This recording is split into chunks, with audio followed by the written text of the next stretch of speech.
Oy ben nerelere gidem, ben nerelere gidem. Evim kalkmış kaçıyor. Nereye kar yağmış? Kalkmış kaçıyor evim. Kirlilerim yıkanacak. Ütülerim beni bekliyor. Ne bir gardırobum var ne bir hurcum var. Her yerim her yerde. Vah. Dün gece yemin ediyorum ardiyenin içinde uyumuş gibiyim. Vıy vıy vıy. Üst katta sen zaten her yer toz toprak. Rak. Ye. Kimsenin umurunda değil. Şimdi bir çarşı pazara çıkacağım. Güleç Hanım'ın hiç umurunda değil. Ey gidi kızım. Ah. Elin iyisi olmaz, itin dayısı olmaz. Boşuna dememişler.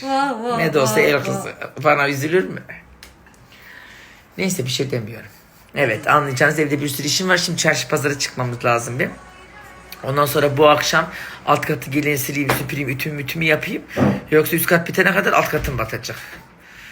Oy adım kader olsa ne olur, kaderim olmadıktan sonra hele benim gözlerim güzelliğine.